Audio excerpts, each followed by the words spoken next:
Here's my quick and dirty guide on how to set up a Blackboard Collaborate session and use it with your students. I've got a couple of staff waiting for me to set that up.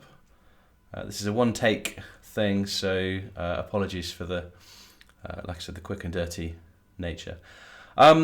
So to set up a Blackboard Collaborate session, you need to add it in the same way that you'd add a normal content item. So once you're in your course, you'd normally go to build content and add an item if you wanted to put a PowerPoint presentation or something like that in there.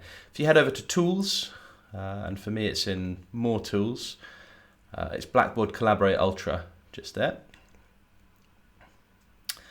And you can call it whatever you want, but I'd recommend keeping it as Blackboard Collaborate Ultra because students won't recognise what the logo for it is yet. You only need to add one of these per course, so I recommend putting it somewhere that your students are familiar with. I've got a learning materials section, but I've already got some demo stuff in here, so I've made a fresh section for us to use for that. And then you can go straight into it. There's not really any setup that you need to do.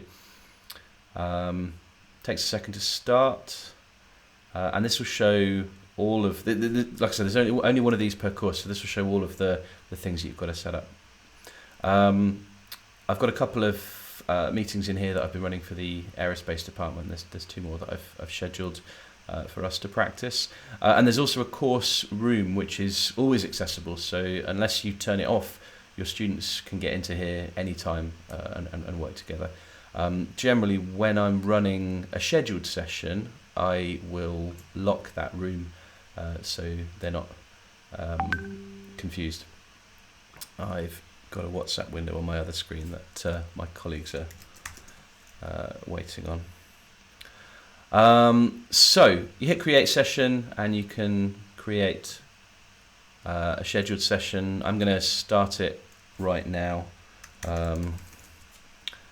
and you can allow early entry. That's generally good for students to get some setup. You can also in the settings change whether participants can share their audio and video and use the chat and things like that, and you can change that during a session. So if you want to start it locked down and you're going to do some unilateral presenting, then you can go in later and open up student audio and video and chat if you want.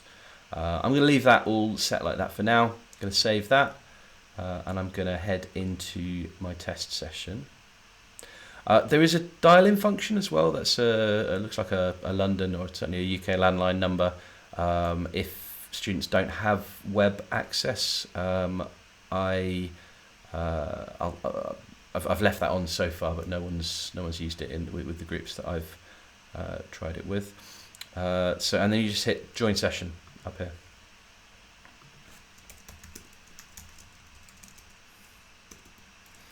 Just telling my colleagues to jump on. I'm on a Mac here, but you'll probably get similar prompts on Windows, in Chrome or whatever you're using. Just hit allow for things, and that should all work. And I'm the only one in here right now. It starts with your audio muted. I'm going to share my audio and I'm going to share my video as well. Again, it's up to everyone. I have a webcam on my laptop here, and I've got an external one up there, which I'm going to change that in a second. Let's just go. So your settings are in here. And I can set up my camera and microphone and pick what I want to use. I've got some external kit here. I want to use this one. There we go. Okay, so Mark and Michael are my students in this course. I'm muted, there we go. Mark and Michael are my students in this course, and Mark, how are you? Is it working? Yeah, so you need to unmute your audio. You should be there. Michael, yep. It's just a button down the bottom of the screen next to your little avatar picture. Excellent. Cool. So I've got two students on my course.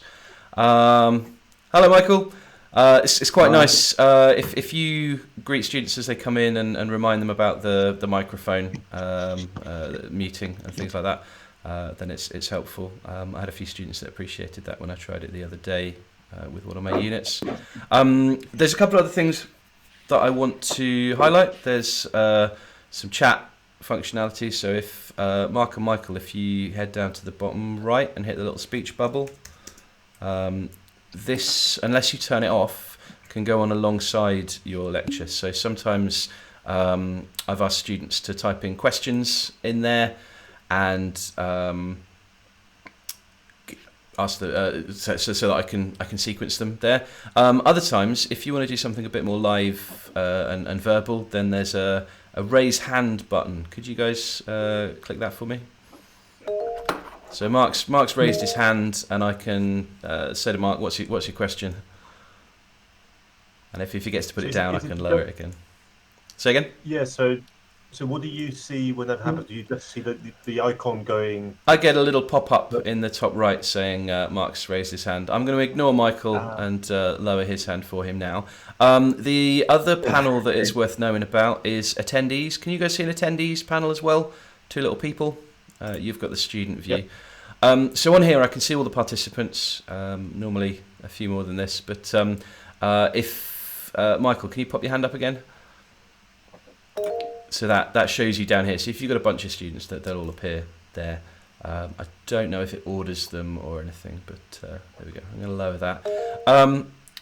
Put it back down. Right. The next thing that I find really, really useful is if you hit your status button down here, you can show whether you agree or disagree with something. I find the faster and slower to be really, really useful. Students will generally need prompting to do that. Mark wants me to go faster. Okay. But if you ask them, then immediately you get a nice view down here with the red and the green with pacing. Michael's confused. So I find that really, really useful. And actually, I think it can be more informative than just a face-to-face. Maybe that says something about my face-to-face sessions. But there we go. Next bit I want to share is the share content screen. So I can share my whole screen with my students. I've got to hit allow, and then that will pop up for them. It looks a bit weird if you've got the Blackboard Collab window open when you're doing that. I think my screen's grinding a little bit because I've got my face open on the left there as well. There we go. You get this lovely zoom in effect. But here, this is where you'd show a PowerPoint or a web page or something like that to students. Top tip on that, if you're looking at a website with students, zoom in a little bit. You can do that with control and scroll, or control or command and plus and minus. I think the quality won't be as high for the students as it is on your screen. So just zoom in so that it makes sure that they can see it. I'll stop that now. I'll do a separate video on good practice for PowerPoint and things when you're doing share screen. Mark is saying that the video's struggling.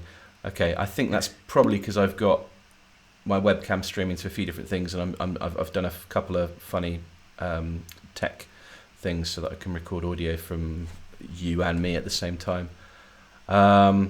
Polls are great as well. Multiple choice. And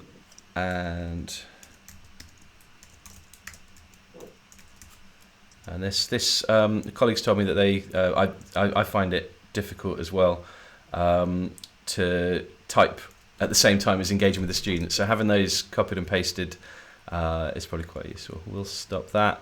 And then there's a whiteboard as well. Now by default, everyone can draw on this, and it doesn't tell you who's drawn what. So there's a bit of a risk there when you have groups of students all together. It might be useful. I find it a bit clunky to use with a mouse. And you can turn that off in the settings. So settings down here, if I go to session settings, I can stop Michael and Mark from drawing on the whiteboard and show them stuff myself. Okay, I'll turn it back on, but I'll turn the whiteboard off. Finally, the other useful interactive thing is breakout groups, and you can tell it to do some random assignment. If I had more students, it would give me a random option there, and group sizes and things like that. And then you just hit start, and it sends all the students into individual groups if you want to get them to discuss something. So that's the functionality of Blackboard Blackboard Collaborate. I'm going to finish this one here. Just a couple of notes. It feels really different, particularly the first few times you use it. But once you've got a feel for how to manage the dynamic of it, I've found it quite a suitable substitute for interactive sessions as well as for delivered content. The one thing that I've just realised that I've forgotten to show you, which I think is quite important, is if you want to record the session, you hit the little burger button up here and hit start recording. That will record the session and it will put it in the recorded sessions box. I'll show you where that is once we finish this session on there. And I'd really recommend that, even if you're nervous about sort of the tech being a bit of a challenge to use at first. I'd recommend you do it. The students that I've used this with have been remarkably sympathetic to my learning this, and I think there's benefit to students that aren't able to connect during your session, particularly given that we're working all over the world now, to be able to access it afterwards. Mark, you raised your hand. That took a while. Oh. I was talking. You'd be patient. Two questions. So one question, one comment. A question on the going to groups. You mentioned you can split into subgroups. What happens to the students at that point? Do they get separate screens for a while, or what happens? I haven't seen it from the student end. I think they all get sent out into sort of similar sessions to this one, but with fewer people in, and then I can just pull them all back. So I think it's important to tell them that that's going to happen, and that you're going to bring them all back in 5 minutes, whether they like it or not. To be honest, I haven't used it yet, so there's probably some documentation around. Second kind of question or comment. I was playing with this earlier, and whenever you show a presentation, you share the presentation screen, it's kind of overlapping with your browser at the same time. So yeah. I only have one screen here. I was struggling to keep track of the Blackboard window as well as my presentation, if that makes sense. Yep. So I think if people have the option of having two screens, I think that would make a huge difference in how this works. Because then your presentation is on the left-hand side. So on one screen it's quite hard. So if people have two screens, I think that would help. So multiple screens is my ideal solution here. I have a screen in front of me and my laptop on the desk.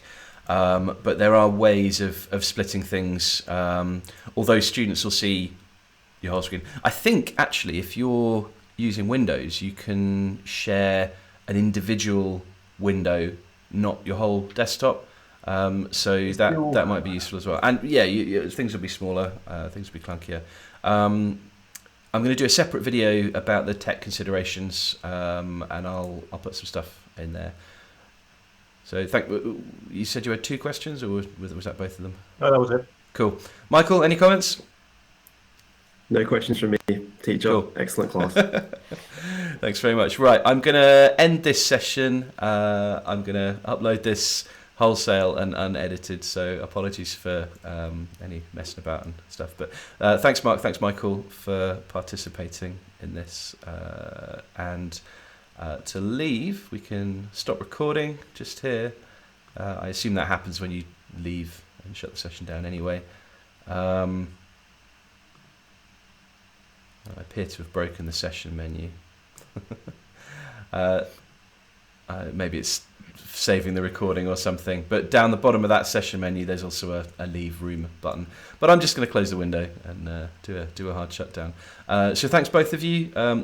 Oh, I clicked that too quick. But I'm going to finish this recording and do a couple more on other tools now. If you've got questions, put them in the comments of this video that I'm going to put on YouTube, or drop me an email. Steve Bullock, I'm on the contact directory. Thanks very much.